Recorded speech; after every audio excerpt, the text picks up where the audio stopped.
Ya. Assalamualaikum warahmatullahi wabarakatuh. Bismillahirrahmanirrahim. Alhamdulillahirabbil alamin. Wa bihi nasta'inu ala umuri dunya waddin. Wassalatu wassalamu ala asyrafil anbiya'i wal mursalin sayyidina Muhammadin wa ala alihi wa sahbihi ajmain. Rabbi shrah li sadri wa yassir li amri wahlul 'uqdatam min lisani yafqahu qawli. Pertama, terima kasih kepada mahasiswa semester 5 Hukum Ekonomi Syariah Sekolah Tinggi Agama Islam Al-Masturiyah, Tipar, Kabupaten Sukabumi. Hari ini kita bisa mengikuti kegiatan kuliah pertemuan kedua yang tadinya harus dilaksanakan pada hari Kamis jam 16. Akang sudah minta untuk bisa digeser ke hari Selasa, namun karena satu dan lain hal ternyata informasi dari Sarah jadwalnya tidak bisa diubah. Oleh sebab itu mohon kebaikan hati lah dari semua agar kita tetap bisa menjalankan kuliah ini dengan sebaik-baiknya. Mungkin selama belum ada informasi yang fix, maka kegiatan kuliah kita akan dilaksanakan secara online. Tapi akan ada waktu jika memungkinkan sebetulnya di hari Selasa, jika nanti akan ada jadwal di kelas PAI 51 dan 52, mungkin nanti bisa nyuri-nyuri waktu lah di hari Selasa itu kita bisa ketemu. Atau hari Jumat ya, hari Jumat juga memungkinkan sebetulnya untuk beberapa kali pertemuan, tapi bukan Jumat besok kita bisa lakukan kegiatan kuliah secara tatap muka. Yang pasti ini adalah alternatif agar kita tetap bisa melaksanakan perkuliahan dengan sebaik-baiknya. Oke. Akan coba share screen apa yang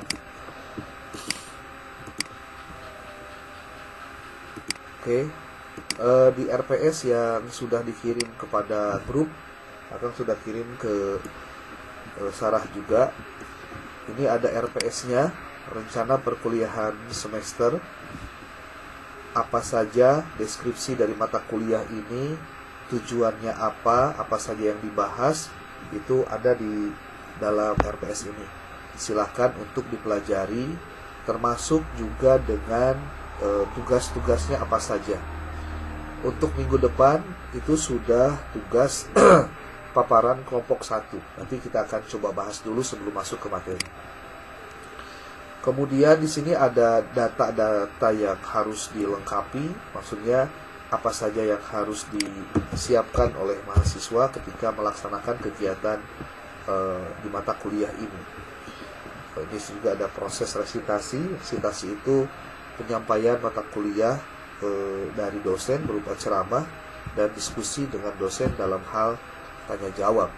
Kemudian nanti ada diskusi, penelitian, dan presentasi kelompok. Ini ada 12 kelompok dan sudah disusun. Tinggal akan juga belum tahu ini daftar namanya untuk kelas HES siapa saja nih ya. Di sini juga ada evaluasi dari keberhasilan perkuliahan ini dibuktikan dengan kehadiran dalam kuliah, keaktifan dalam diskusi baik offline ataupun online. Lalu ada kuis dulu, kemudian ada UTS, ada UAS juga, ada diskusi kelompok mulai dari artikelnya, PowerPoint-nya, hadir saat presentasi, dan melakukan presentasinya juga. Jadi jangan sampai pada saat giliran ke bagian presentasi tidak hadir ya. Itu jangan sampai terjadi. Kemudian pengumpulan isian jawaban soal dari buku A. Muri Yusuf dengan Suarsimi Arikunto. Template-nya sudah akan kirimkan kemarin. Mudah-mudahan sudah dibuka oleh kalian. Di situ ada template untuk Muri Yusuf itu 18 bab semuanya sudah dikirimkan. Masing-masing satu lembar untuk bagian depannya, lalu diisinya untuk 2 lembar. Nah, untuk bagian yang Suharsiño Arikunto silahkan untuk menyesuaikan ya, untuk menyesuaikan. Oke, lalu apa? Nah, untuk materi rencana kuliah itu dibagi menjadi 16 kali pertemuan. 16 kali pertemuan itu pertama adalah pertemuan yang minggu lalu kita sudah lakukan. Kemudian sekarang pertemuan kedua masih resitasi oleh dosen. Kemudian untuk ketiga minggu depan itu dilakukan dengan mahasiswa melakukan diskusi kelompok. Temanya tentang perumusan masalah dan tujuan penelitian. Kemudian yang dibahasnya adalah salah satunya ini. Nanti kalau kalian kemudian akan menguraikannya lebih lanjut itu lebih baik lagi ya. Tapi ini pokoknya yang ini. Lalu di sini ada untuk kelompok 2 ini untuk pertemuan keempat tentang kajian pustaka dan kerangka teoritis. Ini yang akan dibahasnya. Nanti silahkan diuraikan lebih lanjut ya. Ini hanya pokok-pokoknya saja ya. Ini untuk kelompok 2. Lalu kelompok 3 metode penelitian kuantitatif. Ini dibahas dengan detail silahkan oleh kelompok 3. Lalu ada untuk kelompok 4 itu instrumen penelitian dan validitas. Ini paparan yang disampaikan di pertemuan ke-6 oleh kelompok 4. Lalu kelompok 5 di pertemuan ke-7 tentang analisis data kuantitatif. Ini. Kemudian UTS nanti sifatnya take home. Mohon untuk tidak telat dalam mengirimkan jawabannya, karena kalau mengirimkan jawaban telat nanti akan tidak sama nilainya dengan mereka yang tepat. Lalu kelompok 6 itu menyajikan tema tentang metode penelitian kualitatif. Ini ada penjelasannya apa saja yang harus dibahas. Lalu ada analisis data kualitatif di sini untuk kelompok 7 ya. Kemudian kelompok 8 ada etika penelitian. Di sini juga dibahas. Lalu kelompok 12 tentang penulisan proposal penelitian. Nah, ini untuk kelompok 9 karena kita akan penulisan proposal penelitian, maka penulisan proposal penelitiannya berdasarkan aturan yang ada di STI Al-Masturiah. Jadi nanti kamu silahkan datang ke prodi untuk meminta mohon diberikan buku pedoman penulisan skripsi yang pasti di dalamnya ada tentang pedoman penulisan proposal skripsi atau proposal penelitian. Lalu untuk pertemuan ke-10 di sini ada pengumpulan data sekunder dan sumber informasi. Penyajiannya adalah tentang data sekunder. Ini tentu untuk penelitian kualitatif atau kuantitatif ya. Lalu untuk pertemuan ke-14 yaitu penyajian kelompok 11 adalah analisis data sekunder, yaitu proses analisis data sekunder, interpretasi hasil analisis baik untuk kualitatif ataupun juga untuk kuantitatif.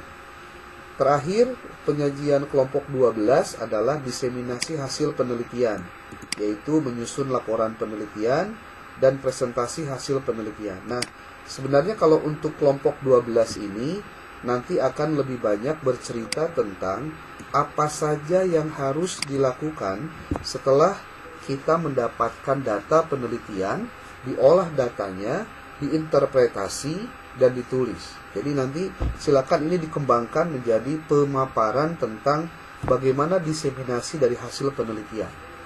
Diseminasi itu bahasa lainnya adalah penyebarluasan. Penyebarluasan dari hasil penelitian yang dilakukan oleh mahasiswa. Dan terakhir nanti pertemuan ke-16 adalah ujian akhir semester atau ujian tulis. Nah, tentu nanti kalau ada waktu akan coba untuk menyampaikan materi terkait dengan review dari pertemuan pertama sampai dengan pertemuan terakhir dalam sesi sebelum pelaksanaan UAS. Nah, di sini ada petunjuk teknis diskusi kelompok. Di sini ada ada cara-caranya atau ada petunjuk-petunjuknya, ada prosedur-prosedurnya. Pertama, bagi kelompok presentasi menjadi 12 kelompok. Ini Akang nanya dulu nih, Sarah sudah belum menyusun ini? Belum, Kang. Belum. Nah, ini tolong disegera nih, karena kan minggu depan sudah mulai presentasi. Ini kayaknya Iya, Kang. pertemuannya mohon untuk betul-betul dimaksimalkan, jangan sampai kalau akan ngirim file itu jangan sampai telat dibuka ya gitu. Nah, kemudian di sini silahkan ditulis nama mahasiswanya siapa untuk kelompok 1, kelompok 2, 3, 4 dan seterusnya. Ya. Terus, nah ini ada UTS juga di sini. Kemudian di sini kelompok 6, 7, 8, 9, 10 sampai dengan kelompok 12. Nah, tiap kelompok itu ada di sini ada penjelasannya. Pertama harus menyusun pertama ringkasan materi. Ringkasan materi itu maksudnya adalah kalau dulu kalian mungkin menuliskan dalam bentuk makalah. Nah, sekarang bentuknya dalam bentuk artikel, ya. Bentuknya dalam bentuk artikel. Ringkasan materi sesuai dengan topik yang diambil dari berbagai sumber. Tiap kelompok wajib merujuk pada referensi yang relevan, otentik, dan otoritatif. Nah, ini 3 kata ini tolong jadi bahasa yang umum untuk memahami tentang pentingnya mengutip dari referensi yang relevan, otentik, dan otoritatif. Referensi dapat diambil dari buku, artikel ilmiah, dan laporan penelitian. Jadi silahkan kalian mencari bahan-bahan, termasuk 2 bahan buku yang dijadikan sebagai tugas untuk menjawab pertanyaan-pertanyaan yang ada di dalam buku tersebut. Ringkasan materi ditulis di file Word, oke. Gunakan teknik penulisan sumber bacaan dengan footnote, oke. Baca buku pedoman penulisan tesis yang resmi dikeluarkan oleh kampus. Sangat dianjurkan penulisan kutipan dan daftar pustaka menggunakan reference manager Mendeley dengan stylenya Chicago Manual of Style 17 edition full note. Nah, ini nih yang begini tolong diperhatikan sekali nih. Kalau yang di highlight ada warna-warnanya itu berarti memang untuk dijadikan perhatian. Format penulisan ringkasan materi maksudnya mengikuti pola sebagai berikut. Pertama ada judulnya, tentu huruf kapital semua. Lalu ada nama penulis 1, nama penulis 2. Penulis 1 siapa, maksudnya satu kelompok itu siapa saja yang menulisnya. Lalu nama afiliasi, dituliskan nama kampus. Lalu ada abstrak, nanti ada penjelasan abstrak itu isinya apa saja. Kemudian ada kata kunci. Kemudian ada abstrak lagi dalam bahasa Inggris. Lalu ada keyword, ya, kata kunci dalam bahasa Inggris. Itu minimalnya 3, maksimalnya 5 untuk abstrak. Lalu ada pendahuluan, lalu ada metode, ada hasil dan pembahasan, ada simpulan dan daftar pustaka. Kriteria penulisannya sebagai berikut. Nah, ini akan jelaskan nih ya untuk kalian supaya perhatikan betul. Pertama, huruf yang dipakai adalah kalibri 12, ukurannya 12. Ukuran kertasnya pakai A4, 4433, maksudnya atasnya 4, kirinya 3, atas 4, kiri 4, kanan 3, bawah 3, ya. Dengan penulisan 1 spasi. Kemudian banyak kata itu adalah 8.000 sampai 10.000 kata. Jadi jangan kurang dari 8.000 kata. Artinya, kalau kalian kontrol, nih contoh seperti ini, kalian kontrol A semuanya, nih kalian lihat di dalam Word itu ada tulisan, nih kayak gini, 2131, dari 2131, artinya ini jumlahnya baru 2131 kata. Ini termasuk daftar pustaka pun semuanya masuk pada kategori penulisan artikel ini gitu ya, untuk ringkasan materi ini. Jadi ada hitungannya nih. Jadi bukan halaman, tapi jumlah kata ya, jumlah kata. Minimal 8.000, maksimalnya 10.000. Silakan aja dihitung-hitung, jangan sampai terlalu sedikit ya. Nah, kemudian pendahuluan harus mencakup latar belakang masalah yang jelas dan singkat untuk menjelaskan mengapa masalah tersebut perlu dipecahkan atau dijelaskan melalui penelitian. Maksudnya penulisan penulisan artikel. Terus ada kajian pustaka, kajian terdahulu yang relevan, perumusan masalah, tujuan, dan teori ditulis secara singkat. Itu di dalam bagian pendahuluan. Lalu setelah itu dituliskan metode. Metode terdiri dari deskripsi mengenai jenis penelitian, pengumpulan data, sumber data, tipe data, analisis data. Ditulis dalam bentuk paragraf. Nah ini khusus untuk bagian metode ini, kalian perlu perhatikan baik-baik apa yang akan tulis sekarang. Jadi pendekatan penelitiannya itu menggunakan jenis kualitatif. Ini kualitatif. Kemudian dengan jenis studi kepustakaan. Ini. Jadi tulisan kalian itu adalah pertama penelitiannya kualitatif, jenisnya studi kepustakaan. Jadi mengkaji referensi-referensi untuk kalian telaah dan kalian dapatkan intisarinya dan lalu ditulis. Gitu. Nah, berarti kalau begitu, pengumpulan datanya dengan cara apa? Ya, pengumpulan data itu dengan studi dokumentasi. Studi dokumentasi. Yaitu dengan cara mengumpulkan bahan-bahan berupa catatan dari buku, artikel ilmiah, lalu dari laporan penelitian, dari skripsi, tesis, dan lain-lain.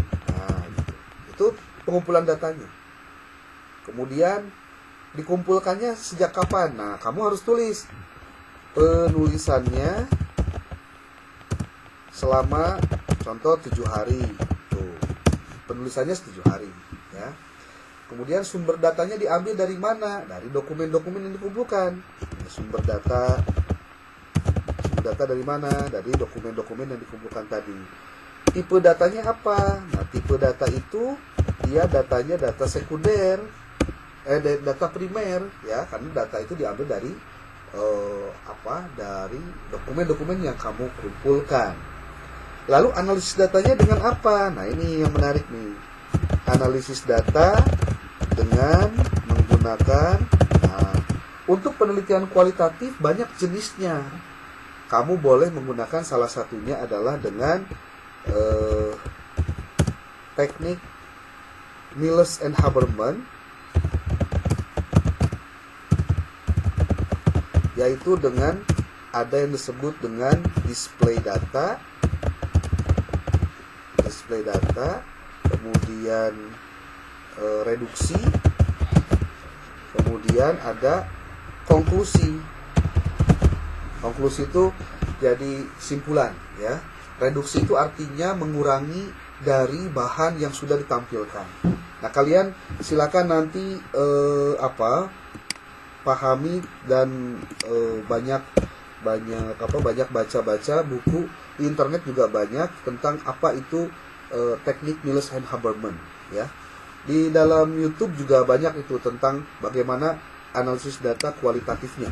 Ini kualitatif. Oke. Nah, itu untuk penelitian, untuk bagian metode. Jadi jangan keliru nih, ya, sebab kalau keliru nanti salah juga nanti mengartikan apa yang harusnya ditulis di sini. Jadi sengaja dibuat lebih elegan, ya, lebih khusus untuk dipahami betul. Nah, ini salah satunya. Silakan kalau ada yang penting dicatat-catat saja langsung oleh kalian dan siapkan alat tulisnya. Lalu untuk hasil dan pembahasan di sini. Bagian ini hakikatnya menjawab rumusan masalah. Ya, rumusan masalahnya dilihat dari pertanyaan yang kalian ada di sini nih. Nih, ini rumusan masalahnya di sini nih. Ini 2 poin ini sebetulnya rumusan masalah. Ya. Tujuan kamu melakukan penulisan ini terdapat di dalam komponen-komponen yang terdapat setelah topik intinya ditulis di situ, ya. Kemudian untuk ini di sini ada penjelasan. Siapa yang masuknya?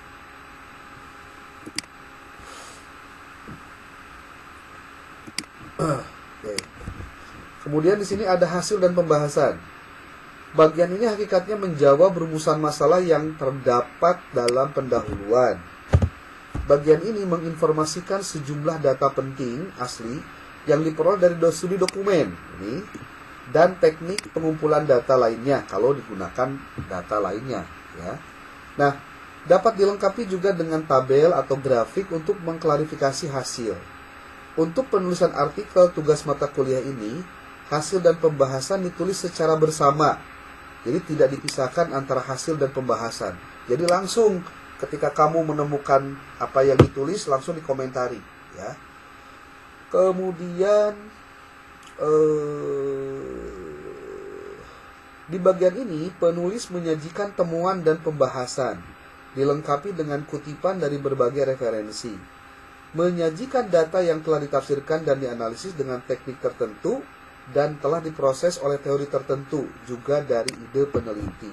Nah, ini mungkin perlu ada sedikit pembahasan nih, ya, khususnya dalam hal menjelaskan tentang hasil dan pembahasan. Karena tadi ada keterangan di sini bahwa penulisan hasil dan pembahasan ditulis secara bersama, artinya tidak dipisahkan. Kalau dalam penelitian kuantitatif atau dalam penulisan artikel jenis yang lain, itu biasanya antara hasil dan pembahasan atau temuan dan pembahasan itu dipisah. Temuannya dulu baru pembahasan. Nah, jadi artinya pembahasan itu ditulis setelah peneliti menuliskan temuan-temuan hasil berdasarkan teknik pengumpulan data yang digunakan. Nah, sekarang ketika hasil dan pembahasan seperti bagaimana nih? Kan gitu. Pasti ada pertanyaan-pertanyaan yang mengganggu dalam benak kalian. Akan beri contoh ini untuk kelompok 1 nih, ya, tentang perumusan masalah dan tujuan penelitian. Kita copy ini sebagai contoh saja. Karena pada akhirnya nanti untuk membahas rumusan masalah dan tujuan itu tidak sesederhana menuliskan yang barusan, gitu. Ini contoh nih, ya.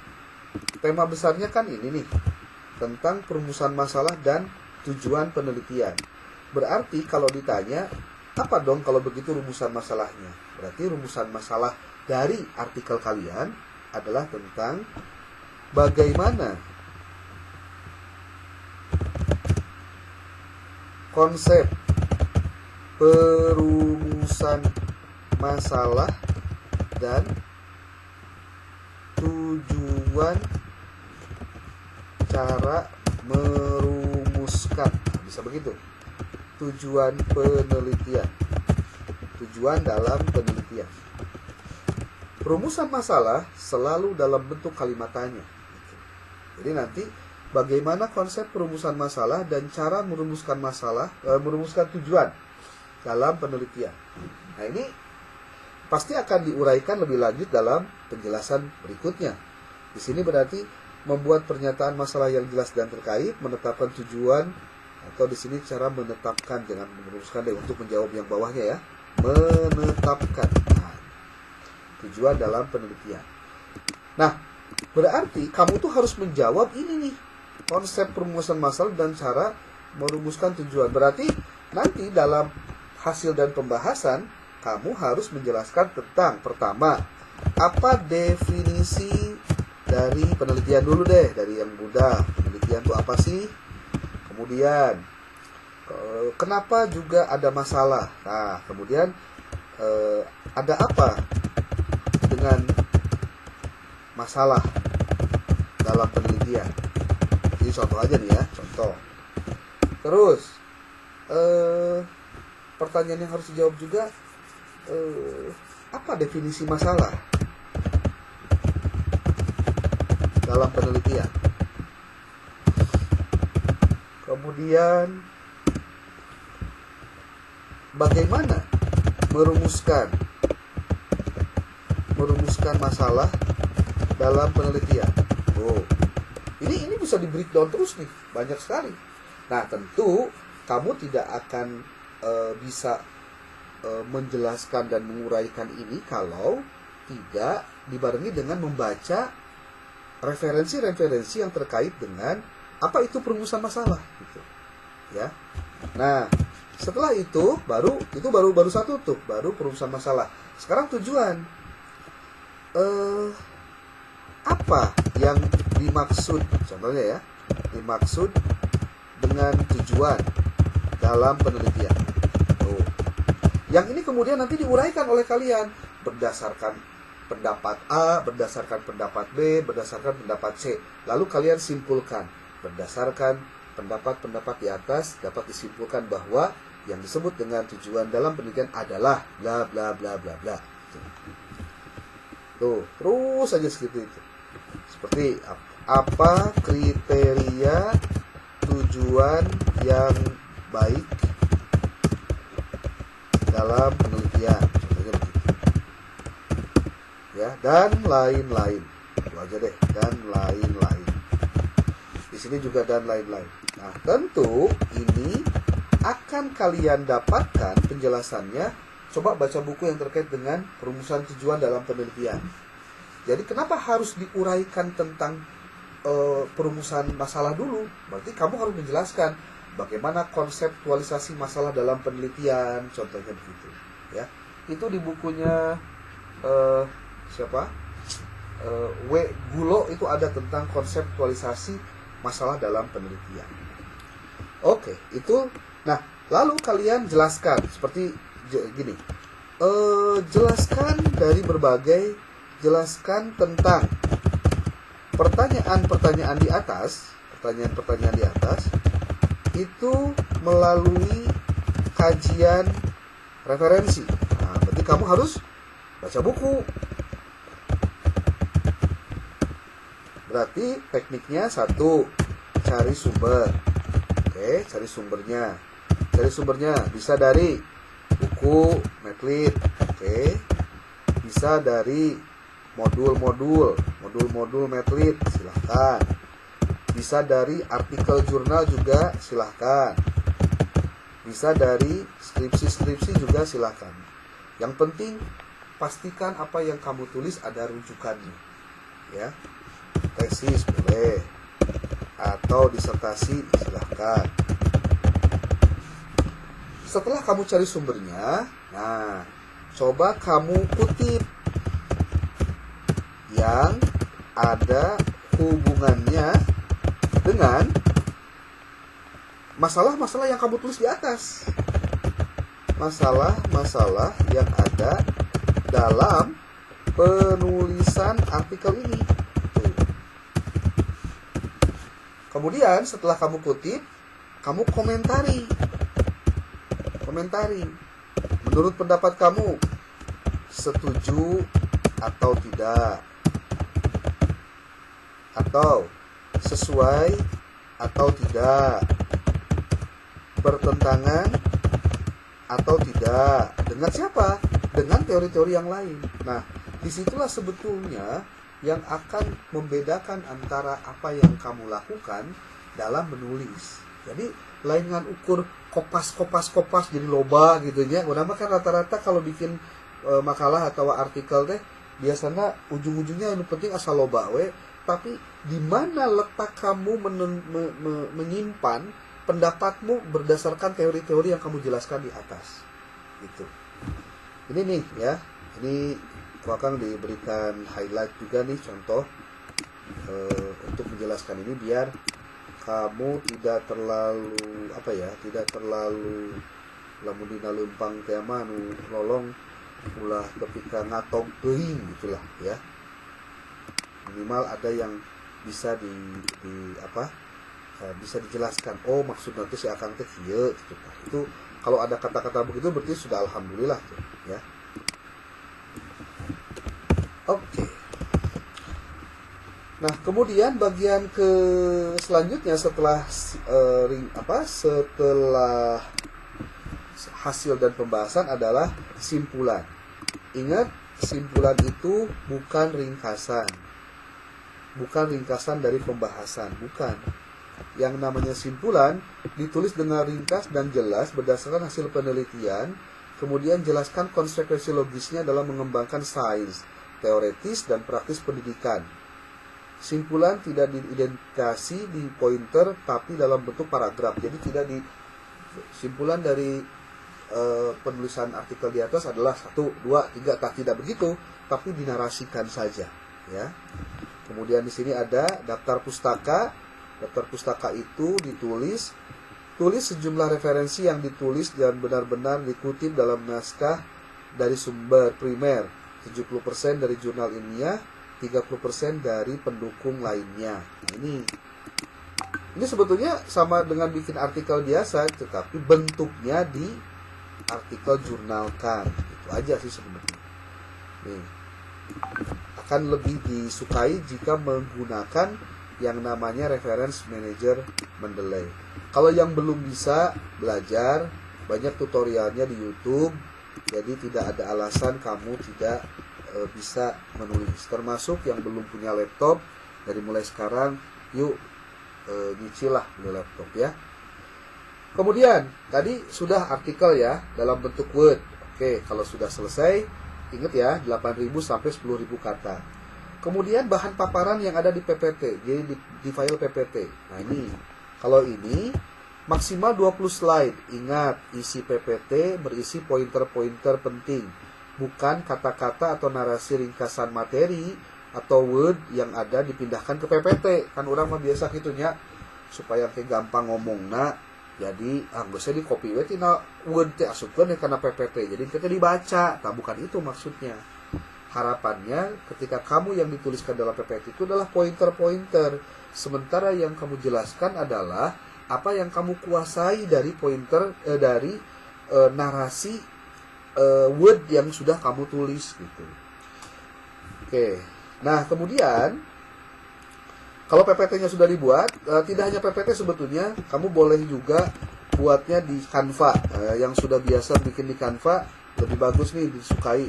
Silakan sing kreatif ya, Canva. Oke. Nah, ada tutorialnya di YouTube tentang bagaimana cara membuat slide PowerPoint di Canva.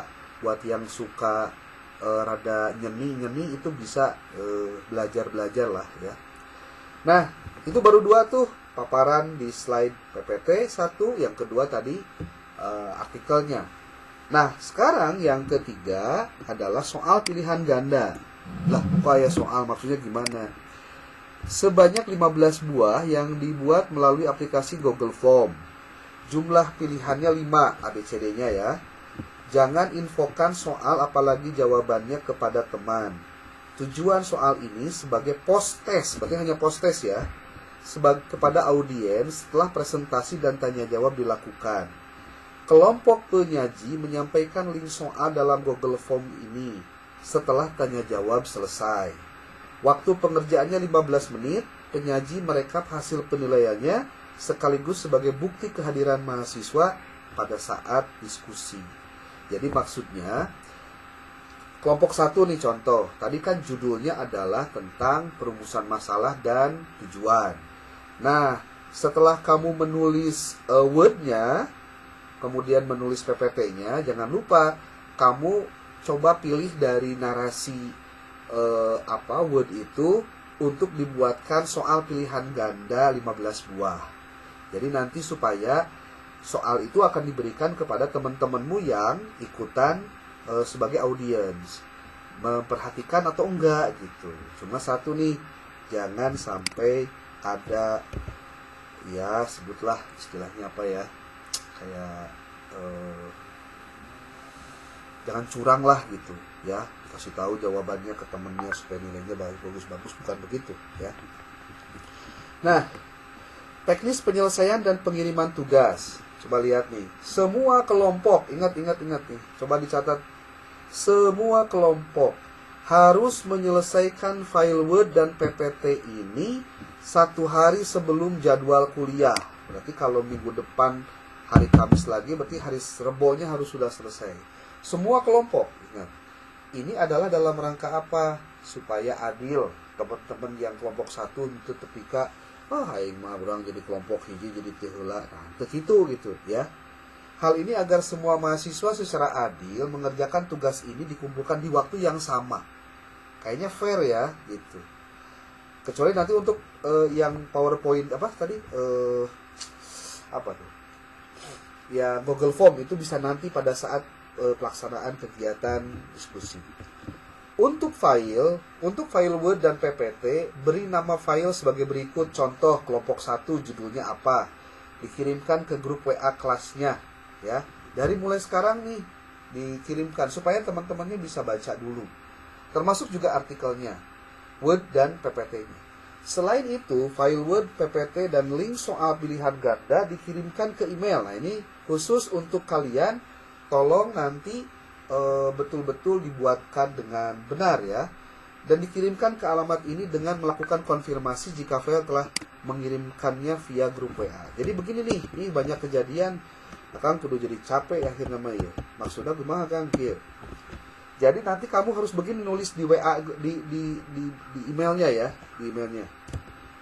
Contoh nih, Assalamualaikum RWB. Nih. Yang berikut adalah nama nama kelompok 1 pada mata kuliah metode penelitian kelas HES semester 5 tahun akademik 2023-2024, yaitu tulis namanya 1 siapa, nama lengkap ya, jangan sampai tidak lengkap, NIM-nya berapa, nama lengkap, NIM-nya berapa. Oke, nah terus di sini kami mengirimkan file Word dan file Word, PPT, dan link Google Form untuk post test, untuk bahan post test. Terima kasih. Nah, ini harus jadi jelas nih, sebab nanti akan ngeceknya searchingnya pakai nama gitu. Ini kayaknya perlu buat diperhatikan. Nah nanti judul apa? Judul filenya tadi kalau kelompok 1 judul artikelnya apa, tulis tuh. Gini.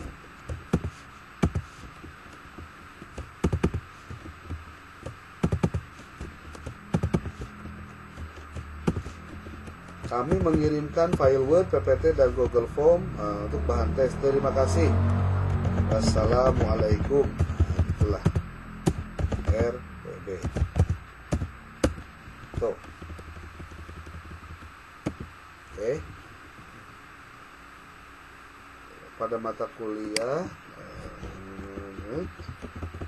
dengan judul materi, atau gini nih. Berikut adalah nama-nama kelompok 1 pada mata kuliah pada ini nih. 1 mata kuliah. Kemudian kelas prodi ya. Prodi. Terus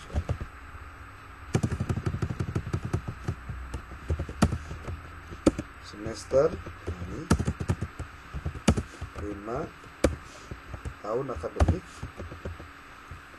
2003-2004. Judul materi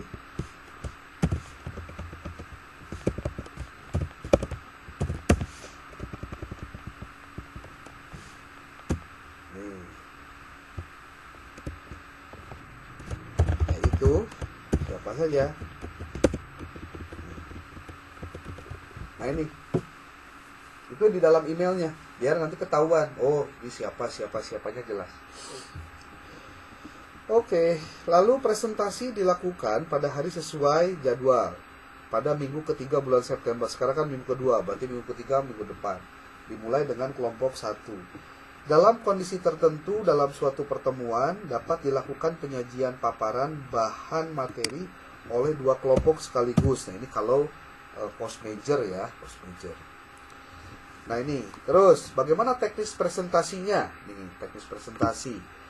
Pertama dibuka oleh penyaji, beri salam lalu bagikan. Nah, ini kalau ini kan tidak perlu nih, karena ini sebetulnya tidak perlu nih ya, tidak perlu.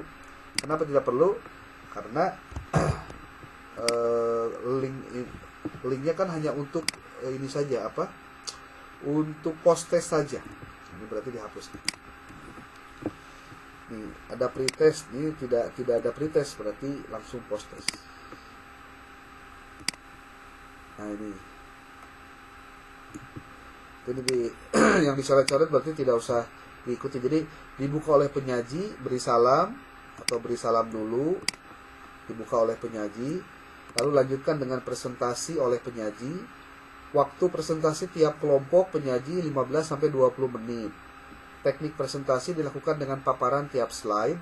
Audiens dipastikan telah menerima file Word dan PPT dari seluruh penyaji di waktu yang telah ditentukan.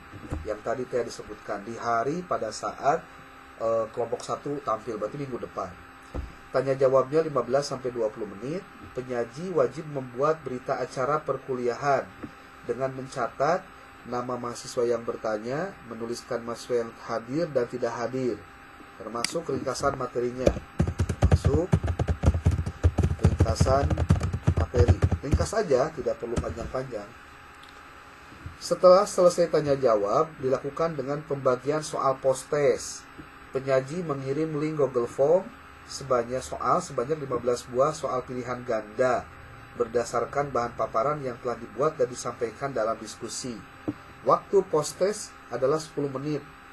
Mungkin tambah ya, bukan 10 menit tapi 15 menit kan 15 buah soalnya. Beri timer di Google Form-nya. Lalu penyaji melakukan penilaian dan merekap hasil jawaban audiens, dibuat dalam file Excel, disampaikan kepada dosen, dikirimkan ke alamat email musabna77@yahoo.com. Tidak melakukan tindakan curang seperti membocorkan soal-soal post test kepada audiens sebelum presentasi dimulai. Jika ada hal yang belum dipahami dapat disampaikan di WA Group untuk didiskusikan atau silakan japri ke akang. Itu untuk penjelasan tentang pembuatan diskusi, bahan dan lain-lainnya. Mudah-mudahan bisa dipahami. Kalau belum, nanti ini kuakang kan direkam ya, nanti kuakang dikirim linknya supaya kamu bisa pelajari ya, gitu. Oke. Ada yang mau disampaikan? Ini banyak yang keluar juga ya. Sinyalnya apa? Oh, sinyalnya. Oke, ada yang mau disampaikan silakan. Boleh. Kakak mau bertanya. Ya. Kan kita jumlahnya ada 17 orang. Oke. Sedangkan materinya ada 12. Gimana tuh? Ya, berarti Apa satu orang? jadi gini. Kebagiannya berarti 2 kali, tapi kalau 2 kali cukup repot ya. Jadi gini maksudnya. Ini kan 17 ya. 17. Kalau 17 dibagi 6 berapa?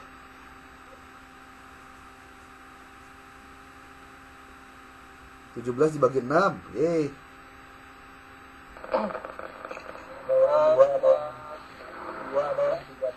Ada yang 2, ada yang 3 ya. Nah, jadi gini. Jadi gini. Kalian membuat dulu untuk, jadi gini deh.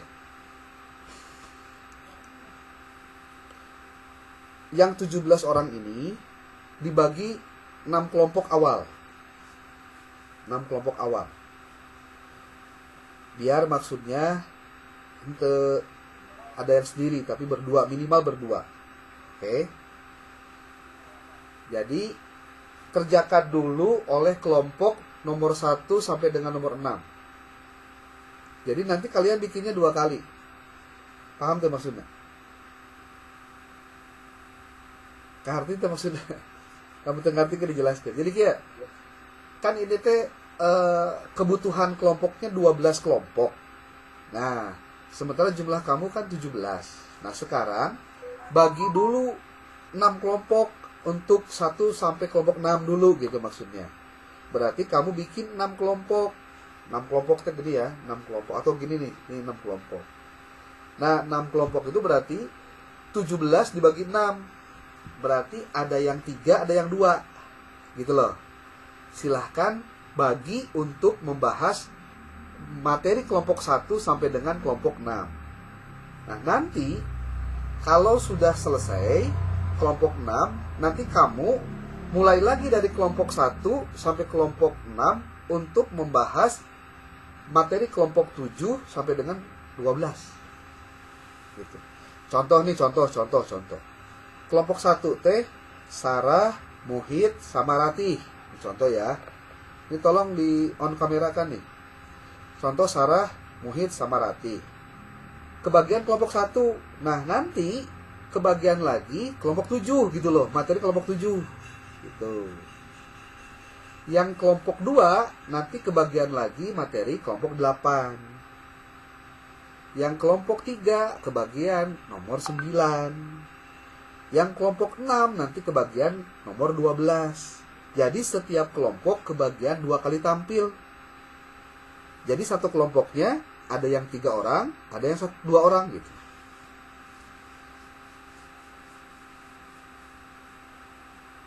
Itu semuanya harus selesai minggu ini. Nah, yang harus selesai minggu ini teh hanya nomor 1 sampai dengan nomor 6 aja. Untuk nomor 7 dan nomor sampai dengan nomor 12 mah itu dikerjakan setelah kamu melakukan penampilan. Contoh ya, kelompok 1 kan tampilnya duluan nih, ya. Jadi kelompok 1 sampai kelompok 6 itu kerjakan semuanya itu di minggu depan, selesai. Nah, kalau sudah selesai, berarti tampil tuh kelompok 1. Nah, ketika sudah beres kelompok 1, silakan garap untuk materi kelompok 7, gitu. Tapi nanti kan tampilnya masih lama, gitu maksudnya, masih lama. Yang penting mah disiapkan dulu untuk materi kelompok 1 sampai kelompok 6. Oleh 6 kelompok, jadi 17 dibagi 6. Gitu. Oke. Hulang-hulang kene apa masih kene kartos? Itu. Harus ya. Oke. Ya budak kan mahasiswa HESMA pala linter atuh mah nya si kieu wae ge kudu dijelaskeun beberapa kali cangkeul. Oke ya. Mudah-mudahan tidak ada pertanyaan lagi terkait diskusi. Nu pasti nama tidak ada yang sulit kalau mau mengerjakan. Kita masuk ke materi dulu deh, ya. Terkait dengan yang namanya apa itu penelitian. Oke. Penelitian itu dilihat dari berbagai referensi, dia adalah sebuah proses sistematis. Oke, silahkan dicatat deh. Akang mau nampilkan dulu ininya. Penelitian adalah suatu proses sistematis yang dilakukan untuk memperoleh atau menemukan informasi, fakta, atau pengetahuan yang baru tentunya tentang suatu fenomena atau objek tertentu. Penelitian itu dilakukan dengan menggunakan metode ilmiah yang terstruktur dan terukur untuk mengumpulkan dan menganalisis serta menginterpretasi data. Nah, tujuan dari penelitian itu adalah untuk menghasilkan pengetahuan baru, memperdalam pemahaman terhadap suatu fenomena atau objek, serta memberikan kontribusi terhadap pengembangan ilmu pengetahuan dan masyarakat pada umumnya. Nah, sementara tujuan dari setiap penelitian itu sangat tergantung kepada tujuan-tujuannya, ya. Pertama, tujuan dari penelitian itu adalah untuk mengidentifikasi dan menjelaskan fenomena. Itu yang paling utama. Bahwa penelitian itu membantu dalam mengidentifikasi dan menjelaskan tentang fenomena atau peristiwa tertentu yang belum diketahui dengan baik untuk membutuhkan pemahaman yang lebih mendalam. Gitu. Kenapa mengidentifikasi dan menjelaskan fenomena itu adalah bagian dari tujuan penelitian?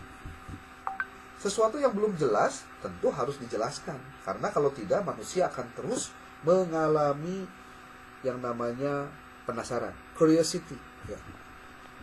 Kemudian yang namanya penelitian juga tujuannya adalah untuk menguji hipotesis atau juga menguji teori. Benar nggak sih? Nah, kalau udah ngomong benar nggak sih, itu berarti kamu ingin buktiin benar apa enggak. Contoh begini, apa sih yang melatar belakangi ada mahasiswa yang suka main judi online, main slot? Itu secara hukum ekonomi syariah masuk tuh di situ. Sampai-sampai kejadian di UI itu ada mahasiswa yang sampai ngebunuh adik kelasnya hanya gara-gara dia terlilit kripto. Itu urusan kripto itu sudah urusannya masalah ekonomi syariah, gitu, ya. Oke, next. Kemudian yang ketiga, tujuan dari penelitian itu adalah untuk menyediakan data dan fakta yang akurat. Nah, ini juga penting nih. Menyediakan data dan fakta yang akurat. Lalu yang keempat, memberikan solusi atau rekomendasi. Kemudian yang kelima, mengembangkan teori atau juga mengembangkan konsep baru. Itu dengan penelitian. Contoh gampangnya begini deh. Samsung itu mengeluarkan produk handphone terbaru itu 2 minggu sekali itu. Kok bisa ya cepet banget gitu? Ya karena terus dilakukan penelitian. Kalau kamu pengamat mobil itu yang namanya mobil, kenapa tiap tahun tuh kok beda-beda jenisnya, walaupun yang keluar modelnya sama. Itu paling bedanya spion, kadang-kadang bedanya lampu sen, bedanya interiornya doang gitu, dalemannya, padahal remeh-temeh itu. Tapi dibuat beda karena apa? Karena ternyata banyak orang senangnya begini. Ini riset dulu, dia bikin angket dulu, kemudian nanya juga kepada orang-orang untuk ditelaah lebih lanjut, gitu, ya. Lalu yang selanjutnya, ini yang menarik nih, mengembangkan dasar ilmiah bagi keputusan atau kebijakan. Kamu pernah dengar sekarang mau pilpres ya, banyak pilpres kan. Banyak survei gitu. Survei-survei itu adalah saintifik. Kenapa? Karena dengan survei, orang kemudian bisa mengetahui tentang apa yang terjadi di lapangan, sehingga itu akan mengakibatkan orang berpikir tentang strategi apa yang harus dilakukan ketika nilai saya jelek contohnya, atau suara saya tidak bagus contohnya. Jadi ketika dia mengambil sebuah tindakan, sebuah keputusan, itu didasari pada keputusan saintifik. Itu. Nah, lalu selanjutnya adalah memberikan kontribusi terhadap pembangunan ilmu pengetahuan. Penelitian itu juga punya kontribusi. Bayangkan oleh kalian kalau orang-orang yang sudah pernah jadi sarjana, magister atau doktor berhenti melakukan penelitian, maka yang terjadi, dunia ini akan hampa karena orang akan menemukan hal-hal yang sama setiap waktunya. Sesuatu yang baru itu dilakukan ketika orang melakukan penelitian. Makanya jangan sampai orang-orang yang pernah kuliah, pernah nyian skripsi, tahu tentang metode penelitian, lalu dia berhenti untuk tidak berani lagi melakukan penelitian. Itu kesalahan utamanya. Oke, next adalah untuk mengedukasi dan juga mendidik. Tentu penelitian ini juga dilakukan dalam rangka mengembangkan proses edukasi kepada masyarakat bahwa yang namanya kehidupan ini percepatannya itu tinggi sekali. Kalau kita tidak mengimbanginya dengan pengetahuan yang luas, dengan wawasan yang luas, dengan open minded, maka kita akan ketinggalan dengan berbagai macam kecepatan teknologi yang sekarang terjadi. Ya. Nah, oleh sebab itu maka sekarang kita akan coba masuk pada ranah apa saja yang menjadi ruang lingkup dari materi hukum ekonomi syariah. Silakan kalian lihat di sini file. Penelitian di bidang hukum ekonomi syariah itu mencakup berbagai aspek yang terkait dengan penerapan prinsip-prinsip ekonomi Islam dalam sistem hukum. Ini. Berikut adalah ruang lingkup penelitian di bidang hukum ekonomi syariah. Pertama, hukum perbankan syariah. Meliputi studi tentang lembaga keuangan yang beroperasi berdasarkan prinsip-prinsip ekonomi Islam. Ada bank syariah, takaful, lembaga keuangan non-bank syariah, dan lain-lain. Seperti juga ada BMT, ya, yang sekarang ramai kan BMT. Kemudian hukum pasar modal syariah, meneliti aspek hukum terkait dengan investasi, perdagangan surat berharga syariah, dan instrumen keuangan lainnya yang mematuhi prinsip-prinsip ekonomi Islam. Ya. Lalu yang ketiga, hukum kontrak dan transaksi syariah. Nah, ini juga yang berbau-bau syariah kan sekarang Wapres kita itu sangat concern dengan pengembangan ekonomi syariah dan budaya halal, gitu ya, produk halal. Ya. Kemudian apalagi hukum properti syariah. Nah sekarang sudah mulai banyak properti itu jualan rumah gitu ya, yang tanpa riba, tanpa bunga gitu. Jadi cash bertahap disebutnya. Untuk memeriksa aspek hukum dalam kepemilikan, pemanfaatan, dan transaksi properti yang sesuai dengan prinsip ekonomi syariah, termasuk skema pembiayaan perumahan syariah.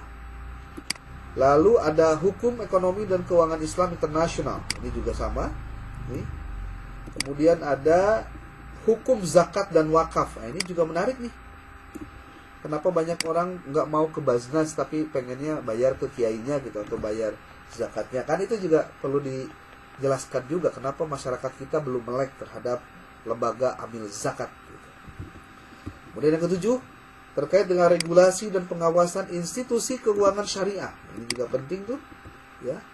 Kemudian ada hukum kepahilitan dan penyelesaian sengketa syariah. Pokoknya yang bau-bau syariah tuh pasti jadi bagian dari hukum ekonomi syariah. Kebijakan publik dan hukum ekonomi syariah.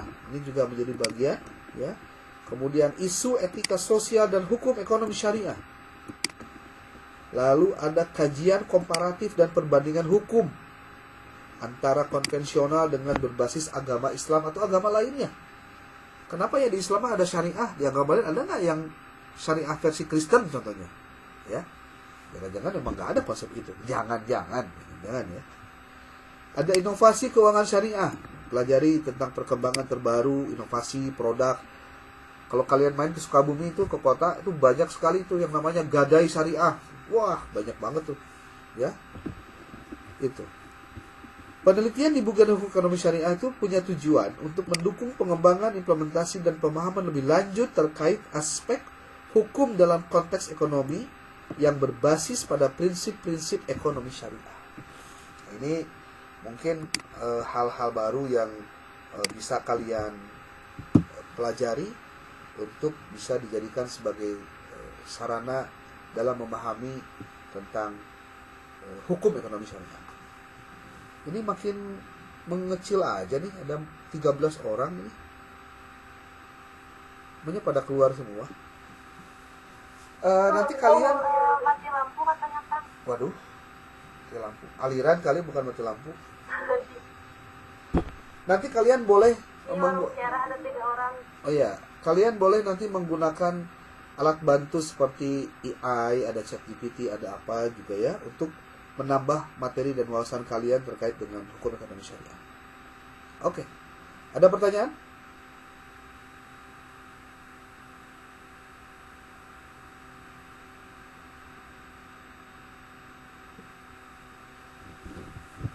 Ada?